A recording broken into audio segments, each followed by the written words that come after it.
Welcome, everyone, to the Employer Barriers to Equitable Employment Business Roundtable discussion. Well, welcome everybody. So glad that you guys are able to join to our panel discussion on equitable employment opportunities for the justice impacted community, a timely conversation during Second Chance Month as we explore pathways to fair and inclusive employment practices for those seeking to rebuild their lives after involvement with the justice system. Today, we have prepared a very important and appropriate panel discussion on employer barriers to equitable employment for justice impacted individuals. This is the second of a three-part series of business roundtables discussions provided by the Ladies of Hope Ministries, where the first focused on legal barriers to equitable employment. The link will be posted in the chat. For today's business roundtable discussion, the first part will consist of moderated questions to our distinguished panelists, and the second part will be a question and answers session with the audience. Therefore, as you are listening to the panelists, please put any questions you may have on the chat. We will be using that for our Q&A session. We will try our best to get to as many as we can possibly. This event is being empowered by the generous support of the Checker Foundation. And at this time, I'd like to introduce our moderator, Dr. Topeka K. Sam, founder and CEO of the Ladies of Hope Ministries. Dr. Sam is a passionate champion for the dignity, discriminalization, and decarceration of women and girls. As the founder and CEO of the Ladies of Hope Ministries, co-founder of CVO MyFresh.com, president of TKS Ventures LLC, Epic Health LLC, Epic Living Detroit LLC, and Faces and Voices Inc., she stands as a catalyst for positive transformation. Since her release from federal prison in 2015, she has earned recognition as a Soros Justice Advocate Fellow and received a full unconditional presidential pardon for the dedication to empowering women in 2020. Notable accolades include board positions at organizations like the Marshall Project, Operation Restoration, and United Justice Coalition.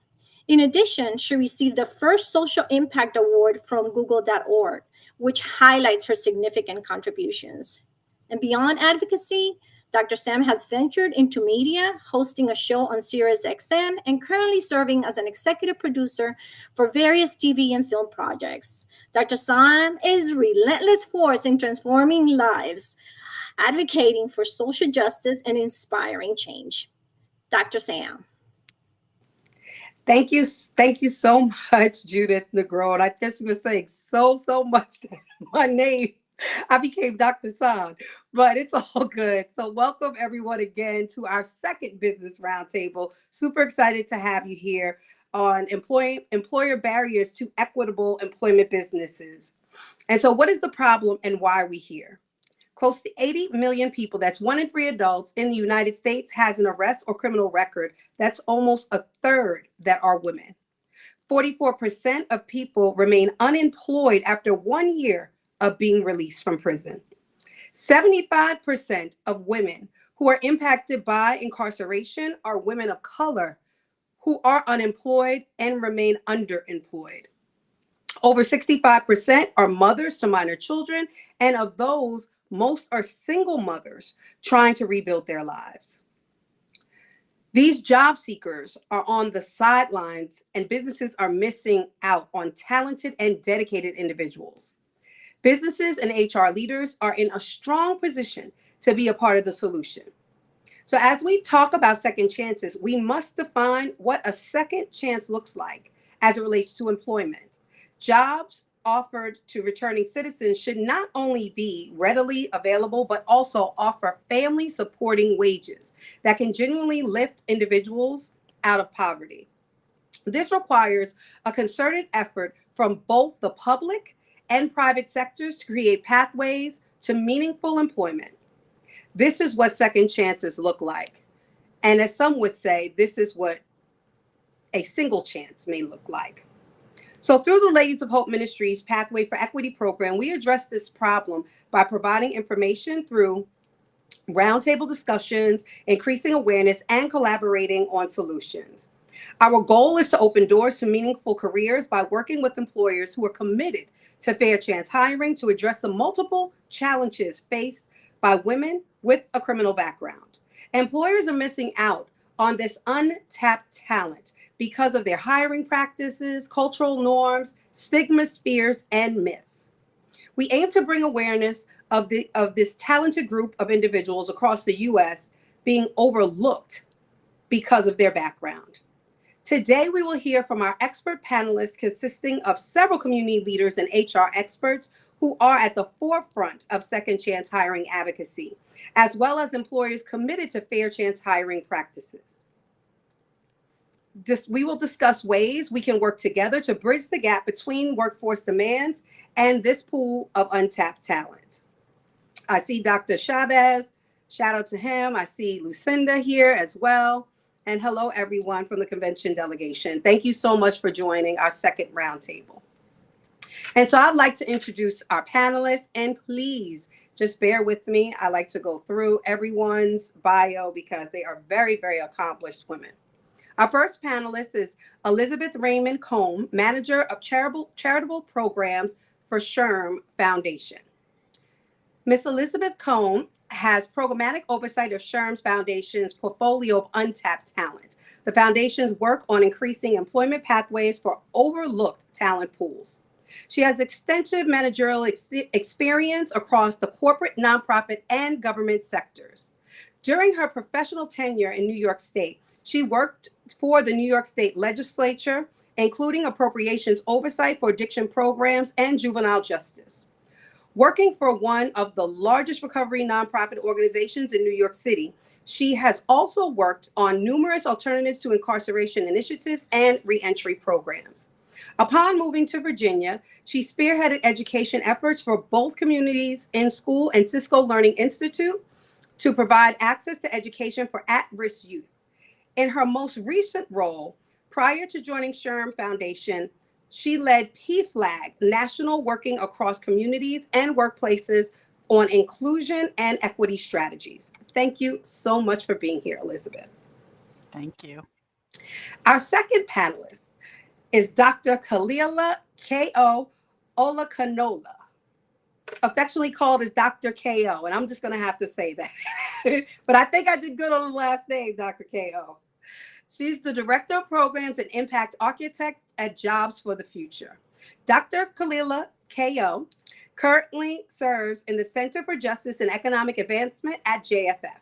She collaborates with state and community organizations and employers to enhance nationwide employment prospects for people with records. Dr. K.O. is also a lead facilitator for the Center's Fair Chance Corporate Cohort acquired from the Dave's Killer Bread Foundation. Her skills and areas of expertise include curricula creation for employers and people reentering the community after incarceration, fair chance strategy and implementation, human resources and people strategies, developing equity, inclusion, and belonging frameworks, and cultural competence and transformation for teams. Before joining JFF, Dr. K.O. was Chief People Officer at True Colors, a for-profit brewery aiming to unite gang rivals and reduce community violence, and who has worked with organizations like Patagonia and The Gap. She, along with some of her work, has been featured on Good Morning America, Dr. Oz, and in Forbes. Dr. K.O. leads from both lived and learned experience. Thank you so much for being here, Dr. K.O.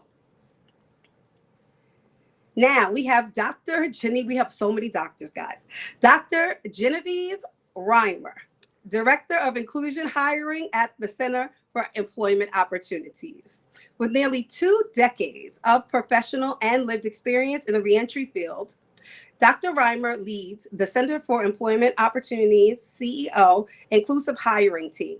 As a keynote speaker and reentry workforce expert, she has trained over 30,000 workforce professionals and human resource experts. Dr. Reimer's customized curriculum, featured on platforms like LinkedIn Learning, reflects her commitment to advancing inclusive and fair employment practices. Holding a doctorate in social work from the University of South Carolina, She seamlessly integrates academic rigor with personal experience to drive positive change and empower professionals in the workforce ecosystem. Thank you so much for being here, Dr. Reimer.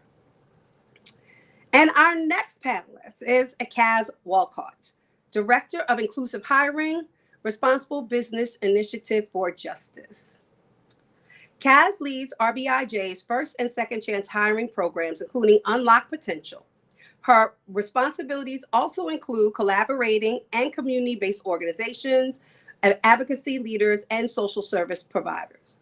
Previously, Kaz worked at various nonprofits, including as the program manager at the Vera Institute for Justice Redefining Public Safety team, as Director of Employment Services for West Habs, New York City, and Westchester County Shelter and Community-Based Employment Programs, and as Director of Fathers Count, Family Services of Westchester's federally funded Responsible Fatherhood Program. She received a citation from Mayor Mike Spano for her contribution to Westchester County and the City of Yonkers, and a certificate of recognition from the Senate of the State of New York for exemplary service to the community. While in the UK, Kaz worked as a probation officer for HM Prison Probation Services and as a youth social worker and with Camden Children and Family Services. Thank you so much for being here, Kaz, from the UK. And for those who don't know, I'm also an advisory board member for RBIJ. So I'm so happy that you were able to join us. And our final panelist is Ms. Denise Ector Carter, Director of People Operations at Virgin Hotels, New Orleans. Ms. Carter is not only an accomplished human resources professional, but also a dedicated advocate for women's empowerment. With a solid foundation in business administration and a heartfelt commitment to community development, she has led the charge on numerous initiatives aimed at uplifting underserved populations, particularly women and minorities. Her leadership roles in various organizations have been marked by a steadfast dedication to fostering inclusivity and diversity in both corporate settings and broader society. Known for her innovative problem-solving approaches and unwavering commitment to creating opportunities for others, Denise is a beacon of inspiration in her roles as a thought leader, mentor, and advocate. Her tireless efforts continue to drive positive change and leave a lasting impact on the communities she serves, embodying the essence of empowerment and progress. Whew. Thank you, Ms. Carter, for being here. So, you see why I wanted to read every single word of everyone's bio, because we have a power-packed panel today of accomplished women who are doing incredible work in the space of really inclusivity, diversity, and making sure that we are hiring people with different lived experiences. And so I'm going to start. Please make any comments, questions, put them in the chat. I know we won't be able to get to everything, but I want to make sure that we can answer as many questions during our Q&A at the end. So I'm going to start with Elizabeth on leveraging untapped talent. So could you please outline the key strategies that SHRM Foundation employs to build more inclusive workplaces, and how do the foundation's programs, such as Getting Talent Back to Work, specifically address the challenges of leveraging untapped talent pools in the workforce? Sure. Thank you so much. And thank you for having me here tonight. Let me start by, I'm going to go into a lot of kind of details and stuff like that, but let me start by saying if everybody was the Denise Carter of the world, we wouldn't need any of our efforts. And that really kind of just to contextualize and humanize what we're doing, because I'm going to throw out a lot of big numbers and some strategies, but it really gets down to that goal that we have to change workplace policies, practices, the culture that's involved, and you need the Denise Carters of the world and whoever else is on this webinar to be that, so that we can create the change we want to see. But let me back up for anybody who doesn't know who SHRM is. We are a member-driven catalyst for creating better workplaces. We have a pretty big reach. We have over 340,000 members, 550 plus councils around the United States, 51 state councils. Mm. And internationally, we touch more than 362 million people, and I don't know, 90% of workplaces, big numbers kind of thing. But with that comes the responsibility of our shared vision that both SHRM and SHRM Foundation, which is an operating philanthropic foundation, share to have a world of work that works for all. And so why SHRM provides lots of what you would think would be membership resources to HR professionals, at the foundation, we're charged with how do we make sure we get the resources into their hands to make sure that it is an inclusive and equitable workplaces, and recognizing that there's a gap between commitment and execution is really the heart of our untapped talent portfolio. But so what we also start from is we really come from the employer perspective. It doesn't matter how many amazing lady at home ministries there are in the world, or the great training that and the great work that CEO and JFF does if the employers are not ready. And so that's where that's what we consider our sweet spot. So we start from talking about it from we have kind of a rubric known as Prove, Disrupt, Act, Pilot, Scale. And on Prove, really what we're talking about is putting forward the business case, using research to drive why this is a talent strategy, a talent pool that you should not be overlooking. Everyone on this call knows it's 1 in 3, but talking, using data and research to kind of blow up the misperceptions and myths that Dr. Sam was talking about. So we start from that business case so that we're moving from a nice to do, a good to do, from a you should be doing business case solution. And then we really talk about shifting mindsets. Everyone is going to talk about that. There's so much misperception and lack of awareness that's out there about the unique needs of all first chance, second chance, whatever you only chances kind of thing, but especially with women offenders. There's a lot of assumptions that are made, just like in anything that has to do with populations. It tends to be that people form their notions through what they think of from the other gender. And then what we do is we have our untapped talent portfolio is across military, community, older workers, people with disabilities, opportunity youth, as well as fair chance employment, which is what we call our Getting Talent Back to Work initiative. But again, we follow these strategies across all because we recognize for some corporations, it might be easier to kind of get in the door through the military door. And even though we know there's Venn diagrams of veterans in the justice system and things like that, sometimes you can kind of clear a little bit of the path by some of this other, or speaking about it in general, of the untapped talent. But what we've done is create resources. In fact, CEO is one of our partners in there, to create individual learning solutions for HR professionals to kind of blow up those myths and misperceptions, to get them more comfortable with the language that's right, how they should be thinking about these things, because it is often that people don't do because they're not familiar. And so we're really committed to doing that. And then we walk people through the employment life cycle of what should look different in your policies and your practices, and thinking about culture, so that you're sending a message as a workplace that you want that talent there, and that you will create an environment where they feel welcome and can thrive and be the best employee and member of that workplace community that they can be.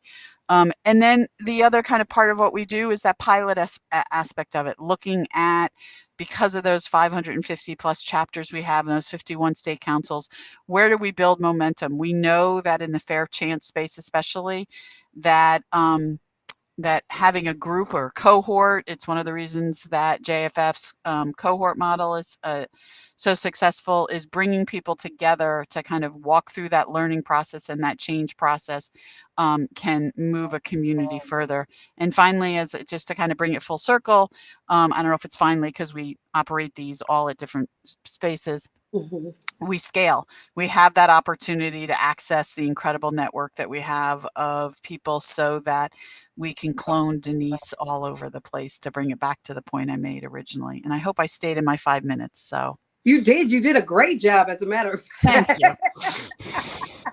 You were power punched and packed in that 5 minutes. And let's see if everyone else follows suit. But I really loved all of what you shared, and really just getting people to do, right? I think, it's great for people to commit to fair chance hiring, because we see that often. It's great for people to say that, they want to make change. But in the end, we need people to hire people, period. Because without it, guess what? Recidivism, chronic homelessness, further abuse, and poverty. And so I think you wanted to share something else, Elizabeth? No, I see there's a question up that says, do we include this in our inclusivity and training like that? One of the things I am so proud and passionate about is the president and CEO of SHRM is one of the leading advocates and leading voices out there around including justice impacted. So yes, it is included in all of our work, but we are also, as an entity, very vocal about the fact that if you're not talking about the 1 in 3 people who have prior justice records as part of your talent strategy, then you're not making a very good, those aren't good business decisions. Those aren't good HR decisions. And we lead with that everywhere. Absolutely. Thank you so, so much for all of your contributions and your work. And it's been far too long, so we'll definitely have to work a little bit more closely, Elizabeth, We do, Dr. moving Sam. forward. And Dr. K.O., so to kind of build off of that and employer culture transformation, reflecting on the training that JFF offers to employers, what are the most significant challenges that they face in culture transformation when re-engineering their hiring policies and practices? And can you also highlight the direct outcomes of these efforts on enhancing employment opportunities for individuals with criminal backgrounds? Yeah. First, thank you so much for having me. I'm honored to be alongside these powerful women. So for those of you that don't know, JF offers a 12-week corporate cohort that transitioned from the Dave's Killer Bread Foundation. It's 8 weeks of learning, some pre-work and then some hands-on live. And then there's 4 weeks of implementation. It's really designed for employers that are looking to build intentional, inclusive practices and pipelines internally to hire the best person for the job, regardless of their background. And so we have employers that come in from every stage. Some of them are curious and others are actually champions of the work. And then there's those who are quietly committed and want to do the work, but just don't know how. And so some of those challenges that we see when they come in and wanting to do the work is that stereotype and that systemic racism, not just focused on color and culture, but even class. And so how do you overcome not just your own personal bias, but bias of those that's around you when you want to do this work?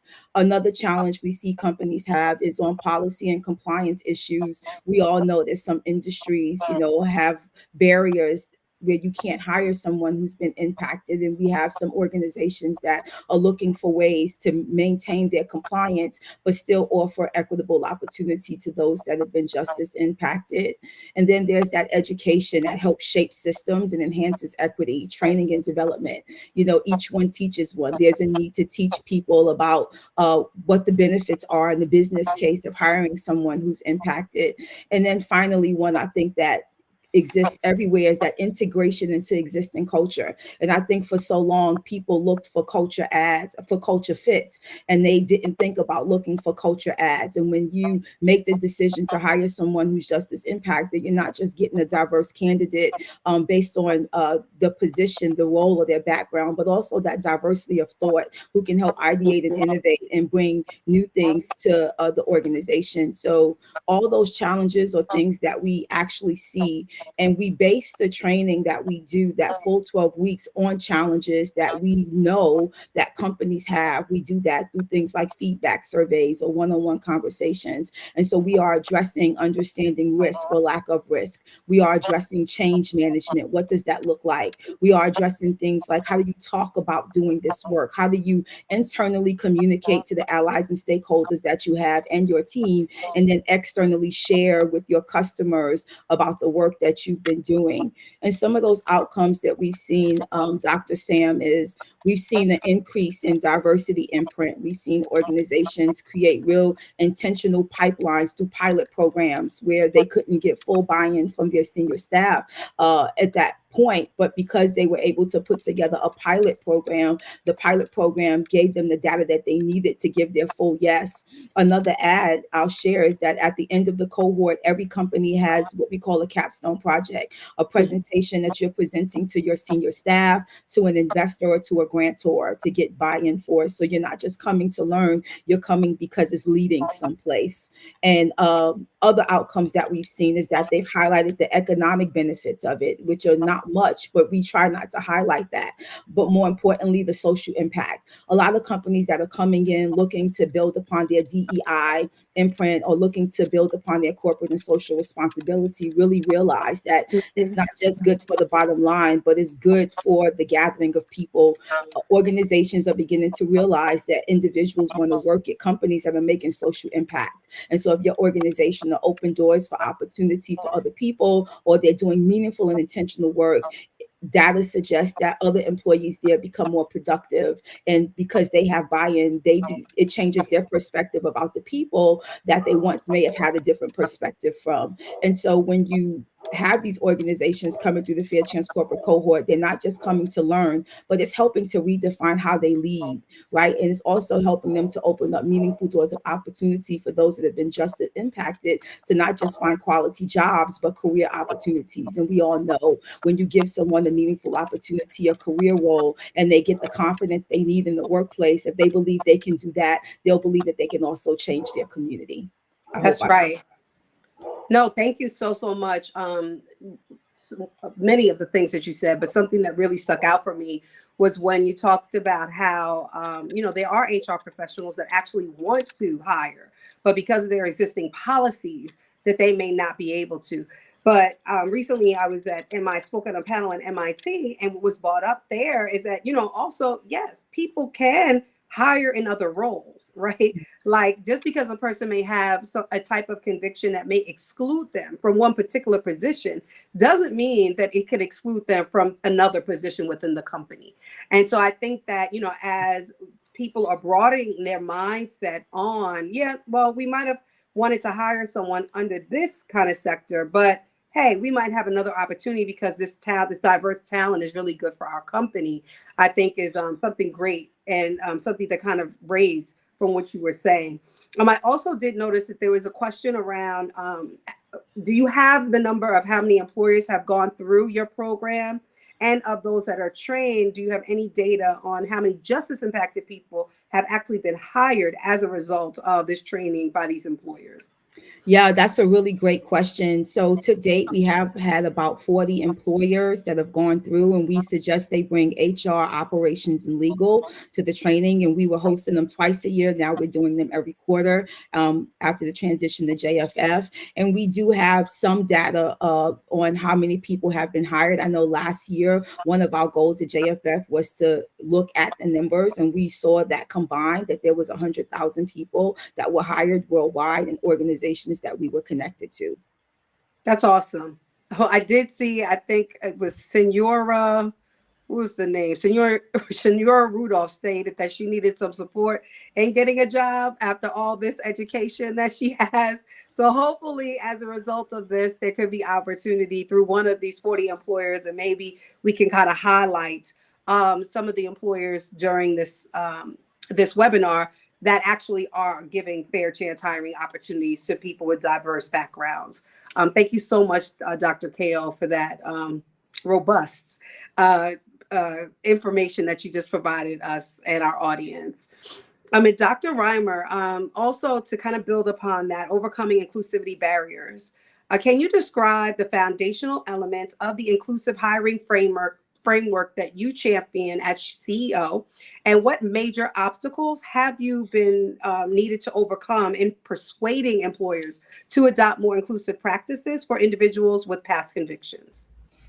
Yeah, I love that question. Thank you so much. And it's a pleasure to be here with you all of these wonderful, powerful women and all of the audience members. Really thank you for taking the time to join us this afternoon. I loved what Dr. Ko said. She said, it's about hiring the best person for the job, regardless of their background, right? So if someone is skilled and talented and wants to work, it baffles me that someone's background could prevent them from obtaining employment. At CEO, or the Center for Employment Opportunities, we provide immediate employment to people returning home or returning back from incarceration. We serve about 8,000 people on probation and parole annually, and we're in 31 cities across the United States. Our core value and our mission is we believe that anyone that wants to work should have the ability to do so.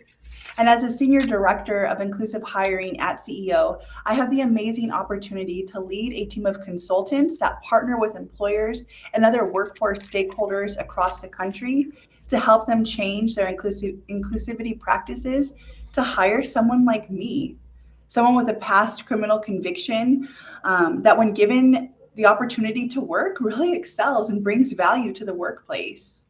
So in my experience working with employers, I want to focus in more on the narrative shifts that are required in order to remove inclusivity barriers.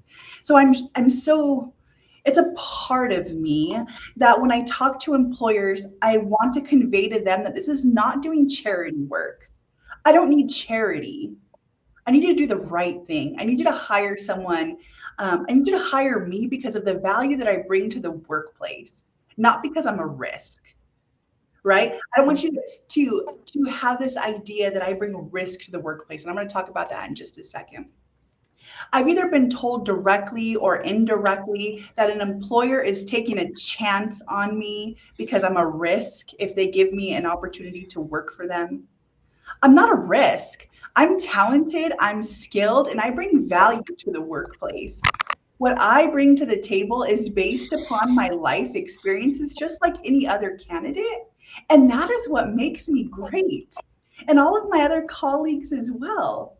It has taken me a long time to be confident in who I am as a person because I've had to battle the internal stigma, right? That I've internalized because of biases that people have against me. And I am really proud of the person I am today. And part of that includes because the life lessons that I've learned along the way. So I want to talk just a second about inclusivity barriers that are reinforced based off of biases, such as a general misunderstanding of who people think people are that have been involved in the criminal legal system, or inclusivity barriers that can be found deeply embedded in talent practices, such as a misapplication of an adjudication process that was triggered by a background check. As a person with a past criminal conviction that provides consulting services to employer partners, I often find myself spending time unpacking myths and trying to remedy harmful belief systems that perpetuate inclusivity barriers. If I can give you all one tip, it's very simple in nature. If you don't know, ask. Right? If you're creating a program that is intended to foster inclusivity, ask the people that you're designing it for. How is it landing? Ask them to co-design or to design it for you. Host a feedback session, gather feedback. I'll give you one example of how I've done this in real time. At the Center for Employment Opportunities, I've had the amazing opportunity to establish an affinity group for our formerly incarcerated colleagues. I'm proud to say that 100 at least of my colleagues, 30% of our total staff is formerly incarcerated at CEO, and it's growing. And so we wanted to establish a place where we could build community and that we could offer recommendations to the organization. So based off of that, we've created a training for new colleagues that helps them have a deeper understanding of what it's like to be involved in the criminal legal system. We provided feedback on our hiring statement that goes on all of our job descriptions and postings. And we provided guidance on language that our organization uses to talk about people with past convictions. Having people with direct lived experience create inclusivity helps remedy inclusivity barriers, and it helps ensure that your talent initiatives never miss the mark. That's my feedback on how we can remedy inclusivity barriers in the workplace. Well, thank you so much. Now I know why keynote speaker was one of the first things in your bio. That was some powerful feedback. And thank you so much for sharing your direct lived experience as, you know, not only a driver for the work that you do, but why it is important for us to hire brilliant people, irrespective of backgrounds, irrespective of you know, where they've been. It is just about the talent, what it is that you're bringing. And I'm so happy to hear about, you know, the group that you've been able to build, because in every company, whether people share where they've been or not, right, there is someone that has been impacted by the legal system. I'll never forget a few years back, I spoke at Chanel at their it was like their company retreat in New York. And I asked the question, like in the beginning, you know, how many people are impacted by incarceration? And no one raised their hands. And so by the end of the talk, people started edging their hands up. And you know, they look to the right and look to the left and like, oh my God, I didn't know.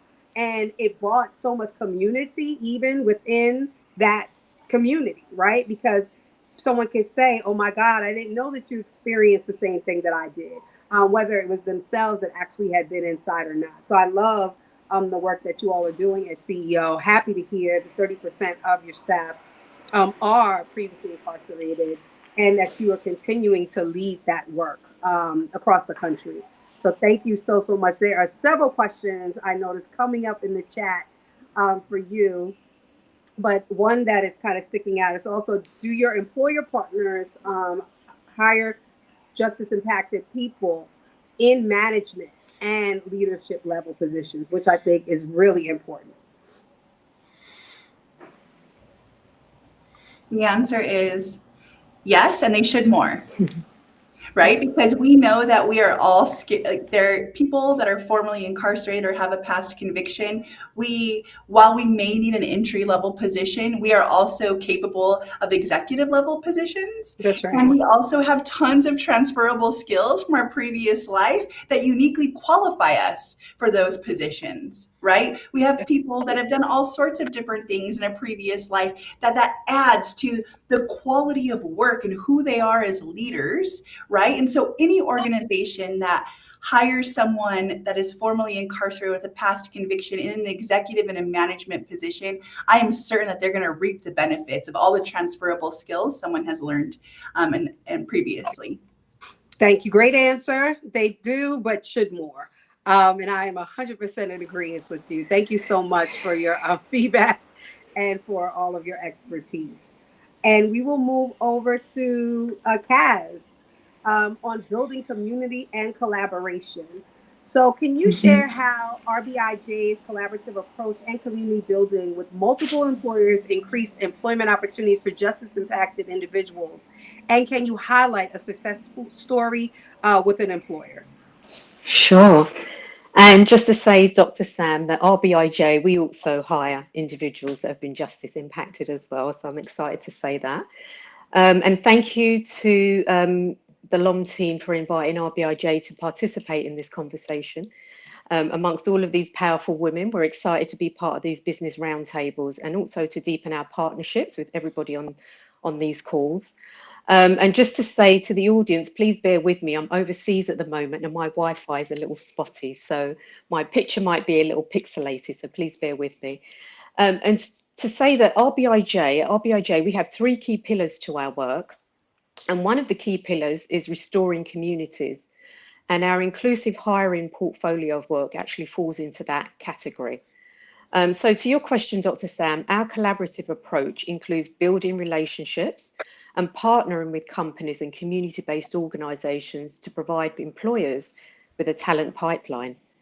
So for our second chance work, RBIJ, we connect with employers who are interested in finding out about fair chance hiring, employers who are looking to become second chance hirers, or those who are already in the fair chance hiring space. And one of the goals is so that they can share best practices with each other and also act as a resource to other businesses as well. So this is really good, especially for smaller companies and those who may not otherwise have all of the necessary resources and information.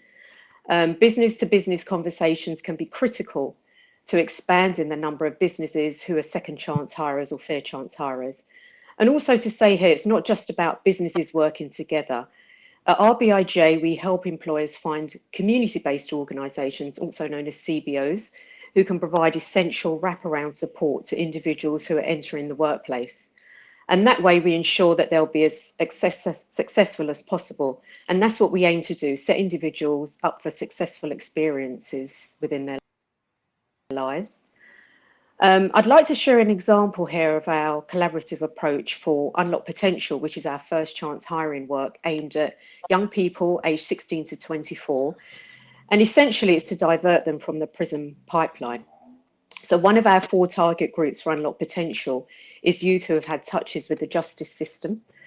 And the parallel or model of collaboration I want to share here is that our work on this project includes partnering with companies like Virgin. Denise is one of our key contacts at Virgin in New Orleans.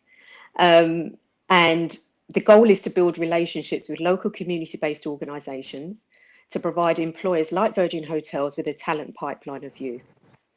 And this really opens a window of increased opportunity for young people to have their job application reviewed and be considered for employment.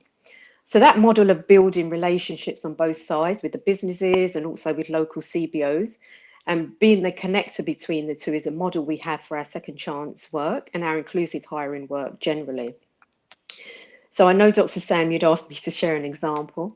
There's so many examples out there. I'm sure everybody on this call has an example of successful employment stories where individuals have been hired into various roles.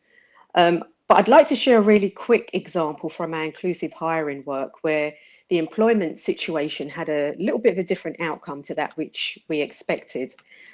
So last year, doing our partnership with a community-based organisation called Persevere on our pilot phase of Unlock Potential, almost 40 youth gained employment with our employer partners, our different employer partners, again, across several different states. Among the first handful of youth was a young person who gained employment with our employer partner, Ben & Jerry's. Ben & Jerry's is also one of our employer partners for our first chance hiring work, our inclusive hiring work. Now, the feedback that we received was that the youth did an amazing job with the application and interview, well suited for the role. However, soon after gaining employment, the young person faced several challenges, which included having to make a decision about their education and some other issues that they had encountered. Now, although the young person didn't continue employment at Ben & Jerry's, all of the different players involved still considered the employment experience to be a success. And it was truly the way in which all of the different entities worked together to support the young person making a decision and transitioning out of employment into a choice they wanted to make for their life. Now, given the changing circumstances, they wanted to go a little bit of a different route. So the model that I really want to emphasize here is around fair chance hiring is about the partnership building, the collaboration and the shared understanding and commitment. And that can help to support future hiring of other individuals who are seeking employment. Thank you so much for that example. While I love Ben and Jerry's, my parents owned the Carvel franchise when I was little, but I love the work that they're doing. and and also like creating like flavors even around some of around highlighting and bringing awareness to criminal justice and justice impacted. So they're doing more than just the hiring piece. So I'm happy that they're consistently being partners in this space. And also, Virgin Hotels, and Denise will also share just about all of her work shortly. But I also wanted to go to some of the questions that I see in the chat. One specifically, I want to kind of elevate for you, Kaz, was can you name some of the partnering employers for our reference in employment opportunities? I know you named a few, but if you can just give a few more. Sure. So we have Sam's Club, and that includes Sam's Club supply chain, Sam's Club stores. We also have Walmart. We have Burlington, Flagger Force. I mentioned Virgin Hotels. My Ben and Jerry's. Gosh, the name's gone out of my head now. It's this heat. I'm in Barbados. It's fine. You're overseas, and it's cool. Yeah. So we have we have a number of different employers, but those are some of the key employers that are partnering with us on Unlock Potential. Thank you so much. And I know also, there's the Business Roundtable that also highlights many companies that have committed to fair chance hiring. Right. So just giving that as context for people if they want to check and see who's actually hiring in this space for fair chance hiring for, women and men with criminal backgrounds. And I do also see a question around, do employers hire people who have a master's degree yet have one felony in 1995? Again, it is about the employer, right? Yes. And which is why we're having this conversation, which is why it's important to highlight those organizations that are not looking at the felony from 1995, but more looking at the candidate and the talent who's actually applying that's in front of them. Right. So there's so many different, companies and also opportunities for you to begin.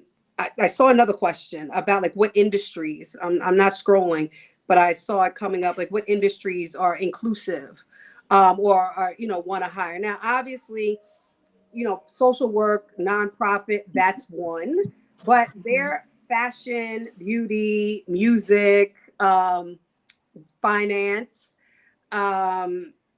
There's many industries, tech specifically, that are hiring people with convictions. And like Dr. Reimer and Dr. Ko mentioned, I mean, there are transferable skills that we have when we have a conviction. So don't just go to what's comfortable for you, right? From COVID, what we saw was so many people had to really kind of pivot and shift from what they normally did to what they can do because the industries changed, workforce changed, opportunities changed. And so, think about more where your particular passions may lie and where you may want to work, and then begin to dive into that.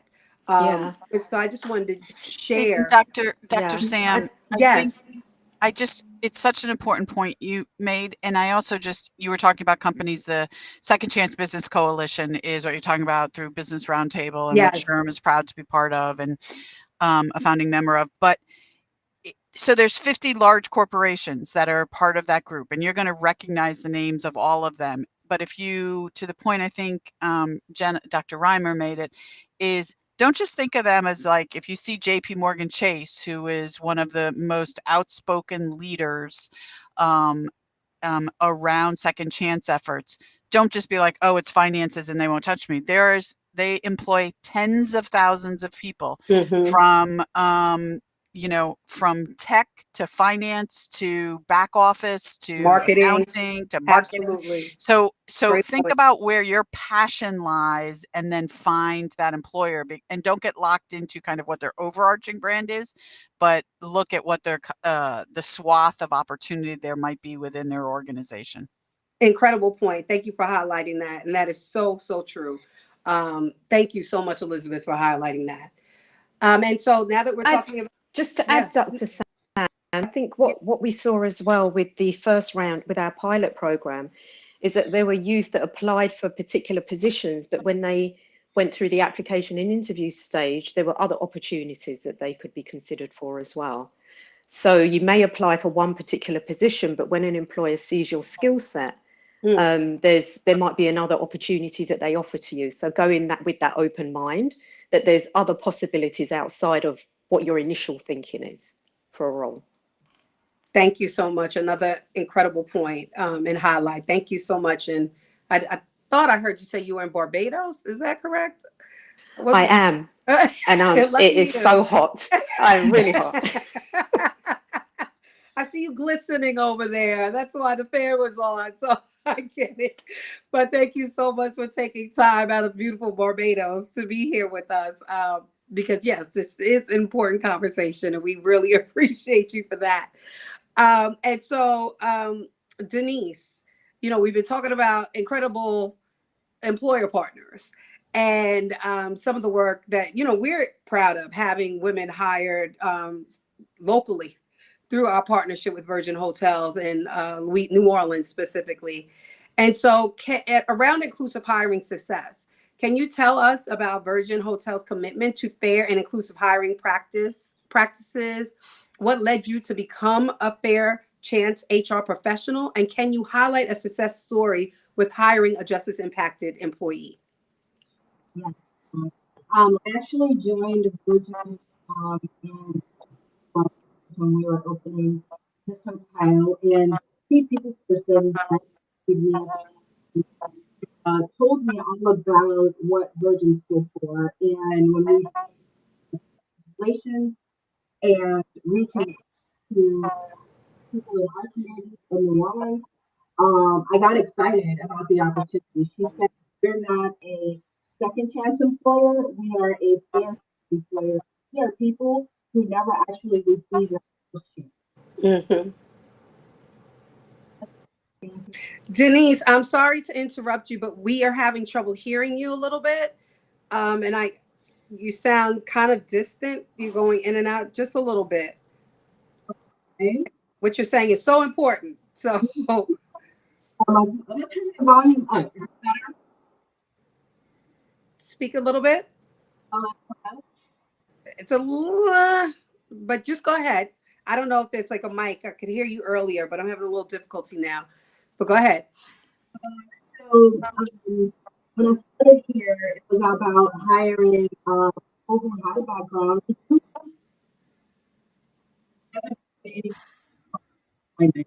so a year later, I had the panel here where we met you and Melanie Petit hiring and the team was supposed to bring a situation back to you. Met with Melanie and we in Orleans one day. So it was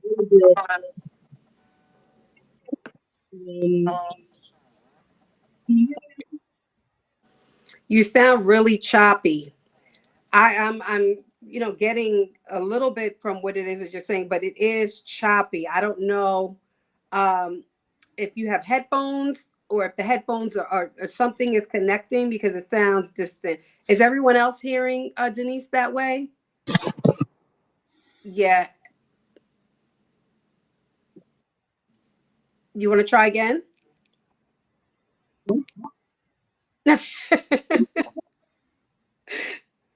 Well, I cannot hear Denise at all. And I have screen. Is that better? Go ahead. Is that better? Yes. Okay. So I met you and Melanie at the criminal justice reform that we had here at the property and formed the partnership with Melanie. And then from there, I started hiring people from Ladies of Hope. I think it's Hope House here. Yeah. We brought on 3 ladies last year, and one in May, August, November. Two of them were here for a short period of time, and going back to the success we were talking about with employment. Initially, I was looking at it as a failure. I hired three people. One is still here. She will make her 1 year anniversary next. The other two weren't here as long with us, but it was a learning opportunity for Melanie and myself on things that we can do to help the ladies transition into the program a little bit better into employment with us. A lot of times, I know one of the young ladies that came in was just released and came straight into work with us. And at that point, after I've served a certain amount of time, I may not know exactly what I want to do when I come out. I may want to travel and live someplace else and not really be faced with people that were here during that time. So we had some people, or two of the ladies actually left and went to another state. But the one person that is here came in. She had a great smile and personality. And at Virgin, we hire for your personality or your attitude, and then we train you for success. And he has been very successful. Um, and one of the things that Dr. KO said earlier was a lot of times when you're hiring for your fit. And I loved it when she said a cultural add, because people can add more to your culture and make it a really great experience. It kind of like when we hire people, we don't have at the forefront, like just involved. And part of that is because I worry about the biases that it might create. Everyone hasn't been through unconscious bias training necessarily, and they'll hold that stigma. They'll have that attitude against someone who has been justice involved. I find that when they don't know that the person is treated equally going through their work life. Actually, I looked at some numbers today because we do a teammate survey, a global survey twice a year, and we do capture that information. And we have 18% of employees here at the Marines have been justice involved. It doesn't mean that they're necessarily convicted, but they have had some involvement with the justice system. And for me, when I think about our city, and if I'm an offender and I can't get employment, then it's more likely that I may go back into the criminal system, or getting in, recommit a crime and end up going back to prison. And so, if we as employers can hire people and give them opportunities, because what I did with the mistake I made doesn't define who I am as a person. I might have made a had bad judgment or made a really big mistake. It impacts the rest of the people to be successful. And I was at a job fair. I met a manager that works with Genevieve as CEO, and we made a plan to and talk about bringing candidates here to our organization. Awesome. Well, I'm super happy to hear that. We need more of that, more opportunities. And when we first met, I was so excited, how excited you were to open up those opportunities and new pathways for women coming through our programs. And to your point, when you're coming home, you're figuring things out. I always say people need at least 30-day detox, prison detox, because, it's like, how can I start to even think about where I'm going when you still have to really process where you've been, right? And while, probation and parole and different systems are trying to force you into getting a job immediately, it's not necessarily the most healthy route when there are things that you need to try to figure out. To your point, do I want to stay in this city? Is this the best place for me to be?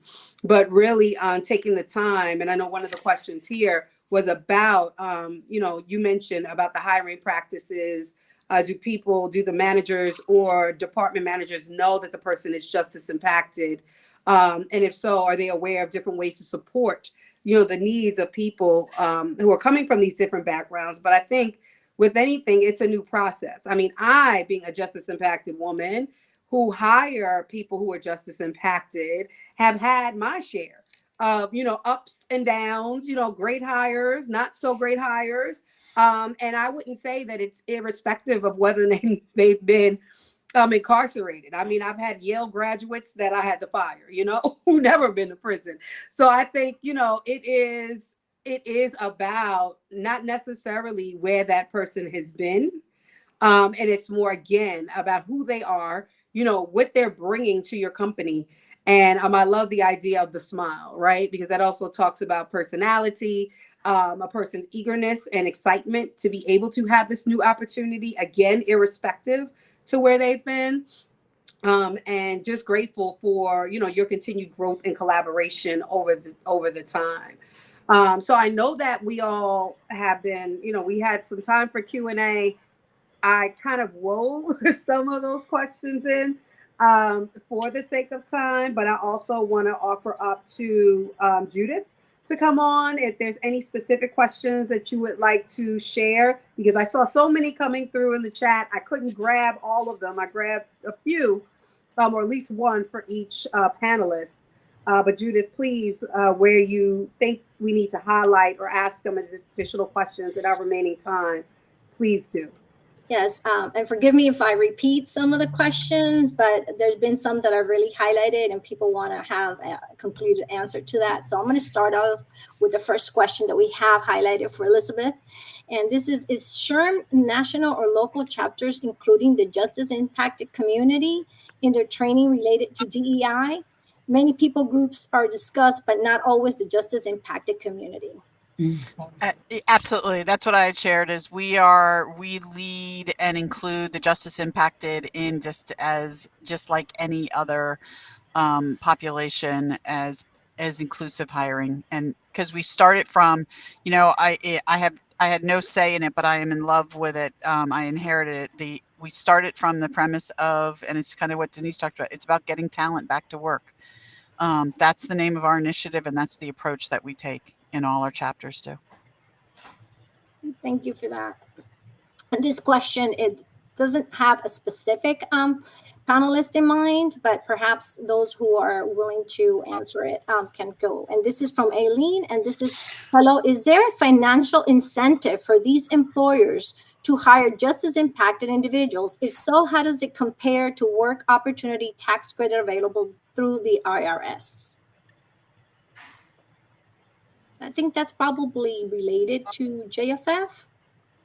Yeah, happy to answer that. And so the work opportunity tax credit is something that everyone talks about, but it's not something we like to highlight. It's a one-time thing, and it's not ongoing. The financial incentive is hiring good talent, right? An individual that's not just going to come to work, but that's going to bring their block skills into your boardroom and make intentional impact for you. And so it helps you, not just fill a role, but fill a gap, right? Because we talked about how our skills translate. So you may be hiring for the role and get so much more. The financial incentive for organizations is to just get really dedicated talent that's going to stay, because we know that the attrition rate is lower in the category for justice impacted talent. And that'll decrease the dollars that have to be invested in recruiting to find someone new. Great, thank you. Yes.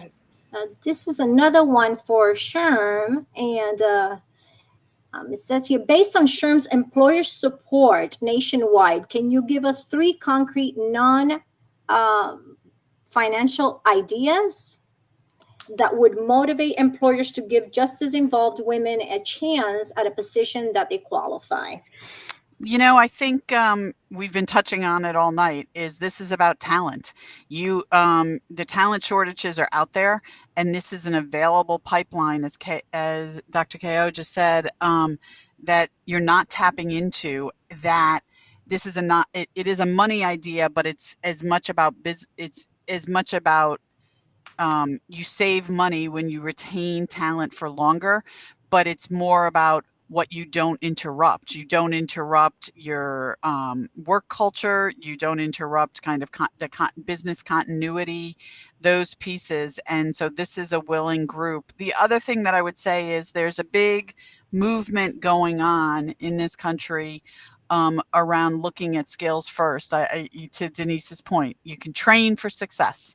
And so this is a population that if you're looking at just what talent they bring in, what skills they bring in, instead of, it's great there are people here who have degrees who want to work, but there are also people here who don't. So just be looking at that person as to what they're contributing to you from day one and what they're contribute throughout. Great, thank you, Elizabeth.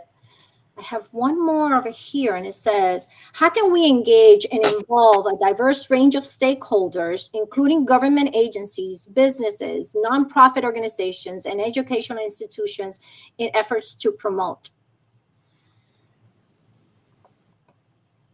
And this one, I believe this one is for JFF. Okay. How can we engage? Can you? How can we engage and involve a diverse range of stakeholders, Yeah. including government agencies, businesses, nonprofit organizations, and educational institutions in efforts to promote, I guess, hiring practices? Look, I'm like, I guess. Yeah.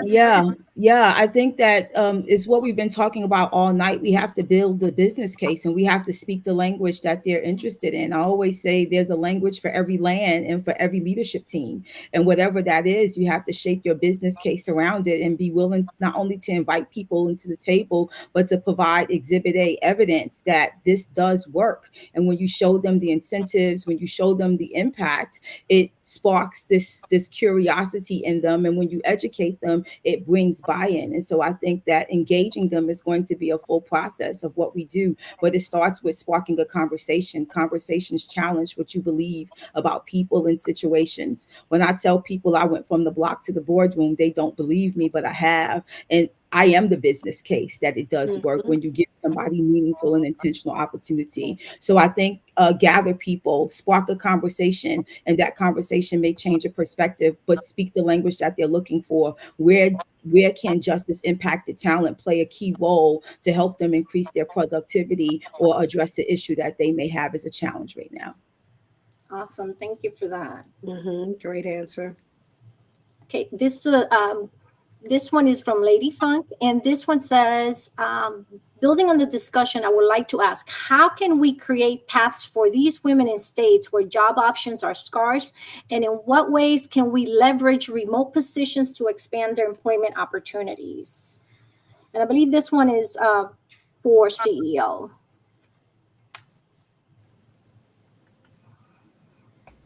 My suggestion is that, let me think about this for a second.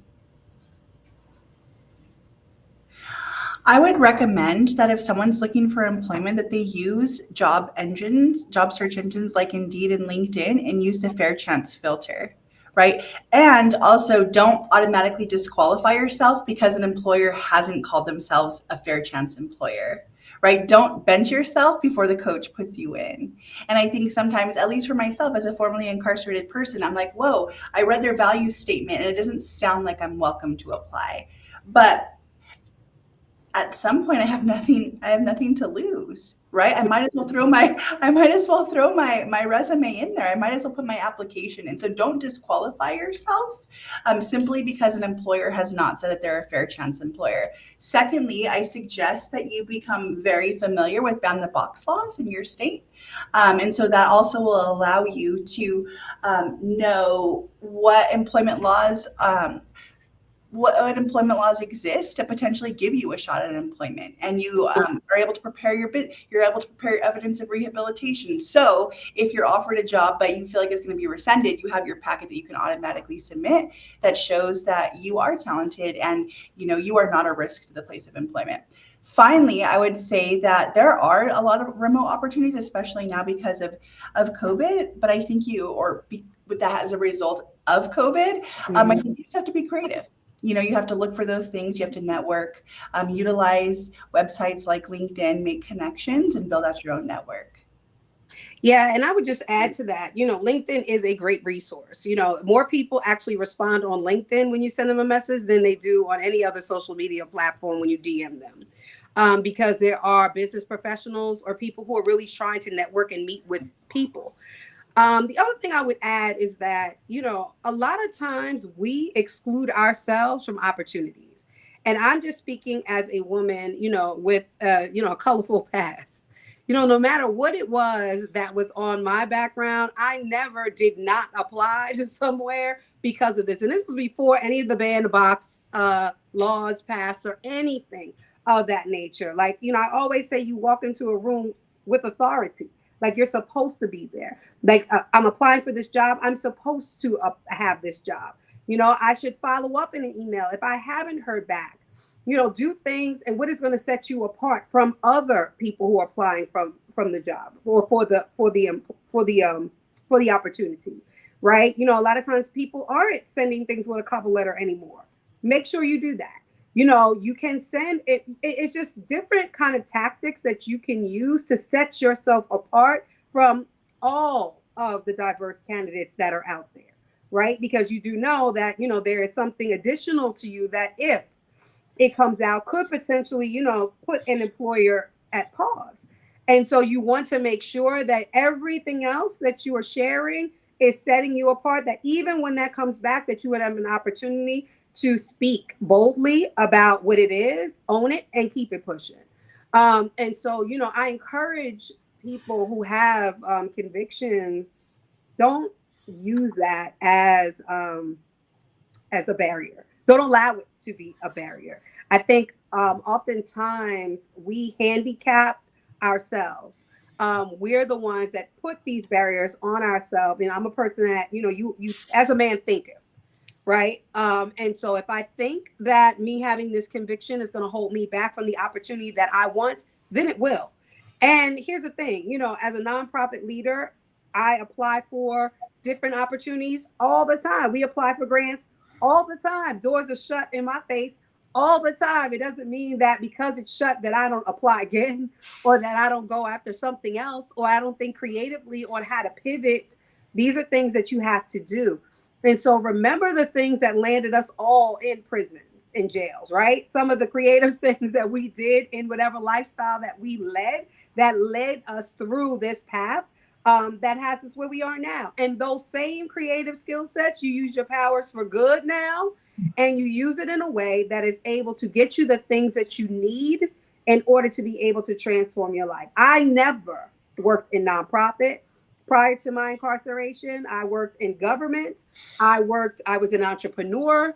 I come from a family of entrepreneurs, but never in a million years did I think I would be a CEO of a nonprofit. I learned everything as I built this, built the engine. And I'm still learning, right? And so please, you understand that wherever you are passionate or most passionate about, you can be. Wherever you want to go, you can go. And while you can be that person in communicating with that employer, that changes that heart and mind to give you the opportunity that they may have denied 20 people ahead of you of. And so just wanted to share a little bit of words of encouragement because I think a lot of times how we show up, if I'm showing up a particular way, then a person is going to see me that way. If I show up, like this is mine, then I'm going to get what belongs to me. And so, start showing up differently because that smile, that power that you possess, that resiliency that we all have, because, there are more people in this world that have gone through an experience that was traumatic, whether incarceration or not. And while all don't have to disclose that information during an interview or during a process, that you will be surprised how people relate to vulnerability and other things because of things that they may have gone through in the past or things that they are actually presently going through. Own your power. You're absolutely right. And one of the words that stick out big time is resiliency. I mean, this is what we're all about, what we need to be. Resiliency and perseverance is part of the reentry process from now on. This one is in particular for Denise. When you hire just as impacted people, do the hiring managers, department managers know that they're just as impacted? If so, are they aware of the type of support that they may need that is different from other new hires? No, we don't tell the companies managers, if we treat them just like any other employee that we hire, so if you apply for a job, you run your background check. When we get the background check back, that's confidential information that we wouldn't share with anyone. The only time that we would share would be if the person wanted the head of the person, but I don't feel, and most as an organization, we don't feel like that's information that we need to my we do feel that there's more support that's needed, and we've talked about doing mentoring, where they meet with the HR team on a regular basis. There are things that they need. There's that stigma that's still attached. Everyone isn't enlightened, where it's like, oh, it's because of that. So we don't share that information. And I treat them equally, just like Great, thank you. It was a little bit choppy, but I think we got the gist of it. No sharing of the information, and we appreciate that. And this one is for Sherm. Some of our women have been hired, oriented, and started training. Their background report comes in and they are fired. Is that common or legal? That's disappointing is what it is. To the point that I think Denise was making, I think that companies are getting better, both because of Ban the Box, but also because of practice to not be upfront asking about disclosures, doing background checks, things like that. One of the challenges that can come in is if when you run the background check, someone is going to there's regulations in some sectors and some businesses. Frankly, the HR team should be doing a better job than steering talent into those professions or into those risk possibilities. But every circumstance is different, so I can't share. I don't know if what you're saying would be, in some places it could be illegal. In some cases, it could be completely legitimate to the state laws, the regulation, the practices. So it's hard to answer in kind of absent a specific case. Jen, you look like you're about to jump in here on this one.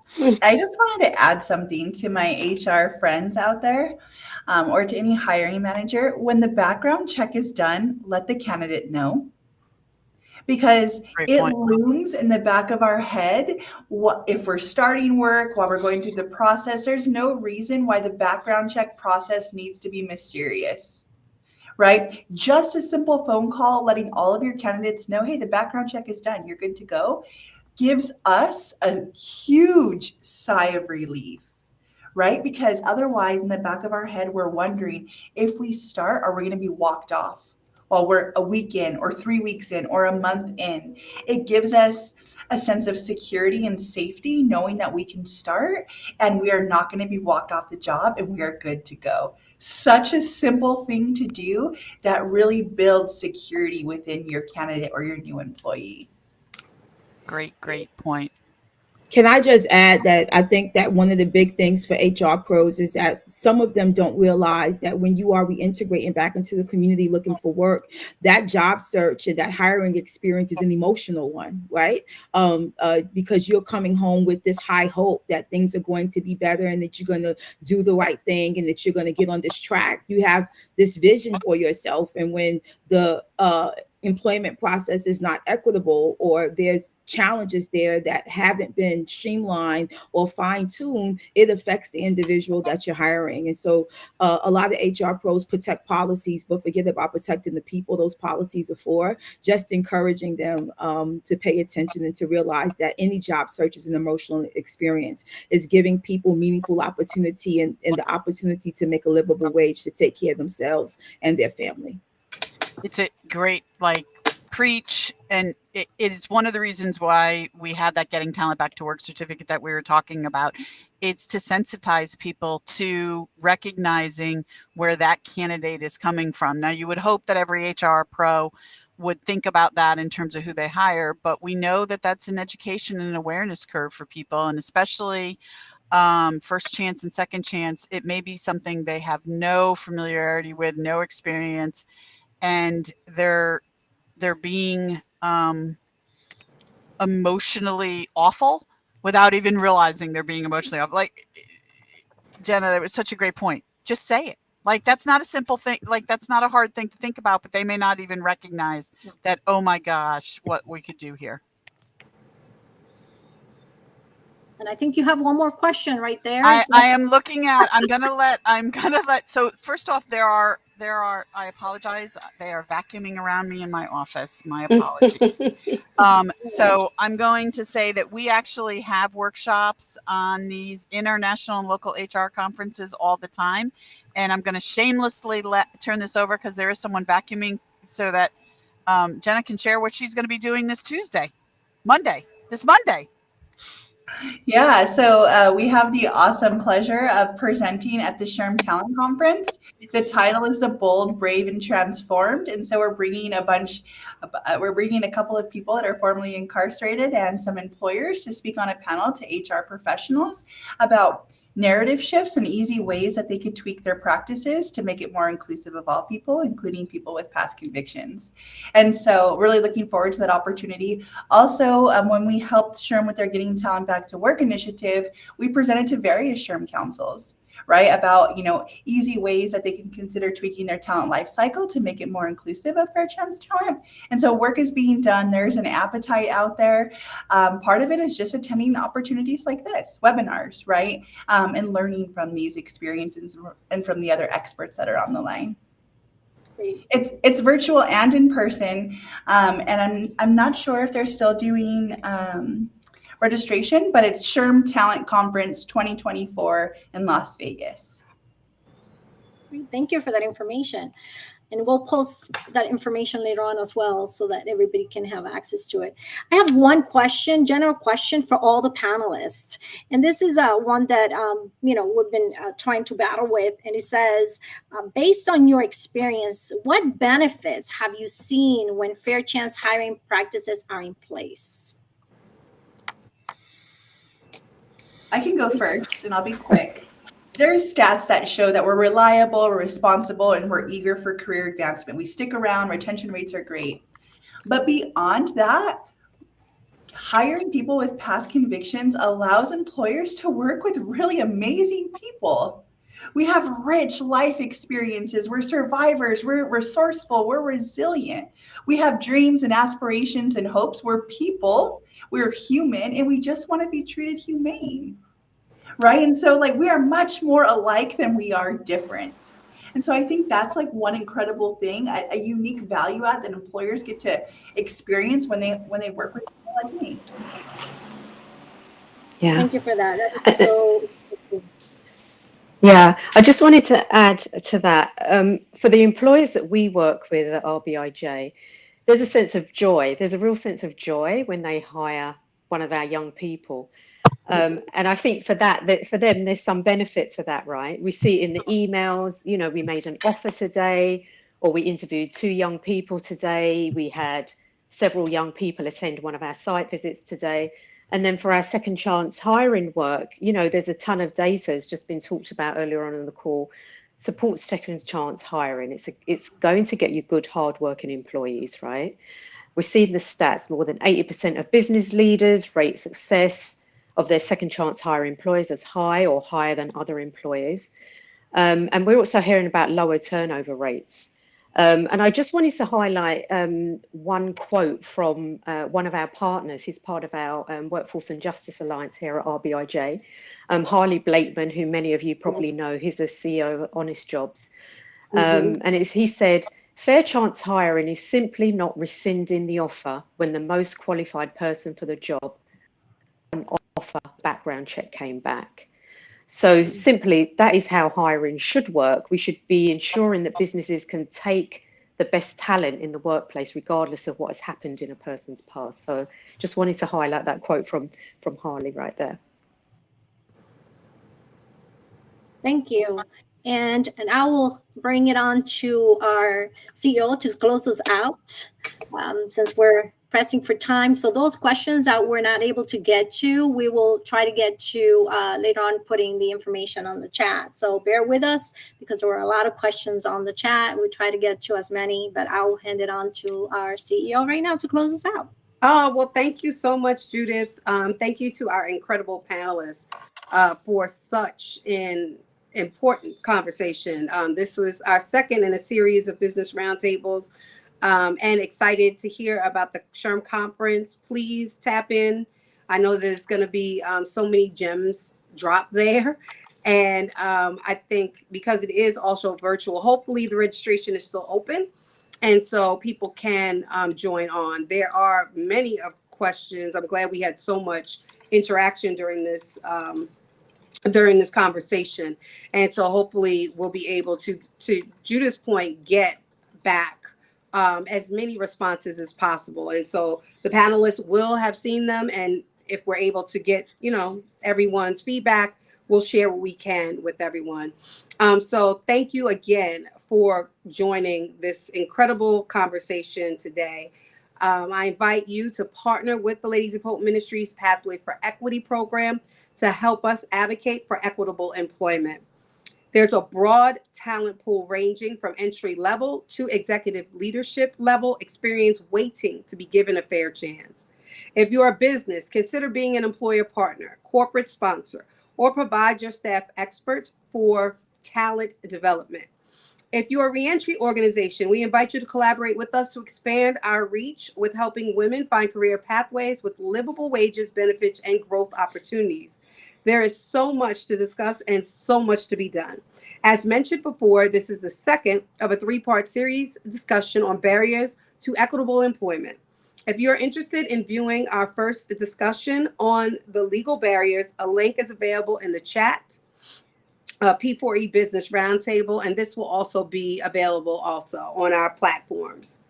We invite you to attend our third virtual business roundtable discussion this summer, Success Stories, Breaking Through Employment Barriers. If you missed the first discussion on legal barriers, you will find the link in the chat. We will use the contact information you have provided. When you receive the invitation, please share it with others. By working together to dismantle these barriers, during Second Chance Month can truly embody the spirit of providing individuals with the opportunity for redemption, rehabilitation, and a second chance at life, or as so many have said, a fair chance at life. Let's continue to work together to dismantle these barriers to fair and equitable employment to justice-impacted individuals. Thanks again to our sponsor for this panel, and big shout outs to Ken Oliver at Checker Foundation for helping us to continue to do our work on, highlighting barriers to employment. And thank you to the brilliant women, although this is not Women's History Month, it is every day and every month is Women's History Month. And thank you to the brilliance of expertise and just the passion that you all have for making sure that, women like me get fair chances, not just today, but each and every day. Judith? Yes, and before we close, we would like and appreciate some feedback on this event. We're posting a post-event survey link in the chat, if you'll see that on there. Please take a few minutes to complete and return to us by the end of this event. We try to make things better, try to get conversations that are important to our audience out there. So please, your feedback is extremely important because, again, this is a series of conversations and we hope to address those issues that are important to our audience on our next level of conversation. So that's been posted on the chat. And thank you guys. Thank you for being part of this great conversation. Please share it also. For those who missed it, we'll have the link on the email posted for registration. And that's it. That includes this event. Thank you guys for participating. Thank you.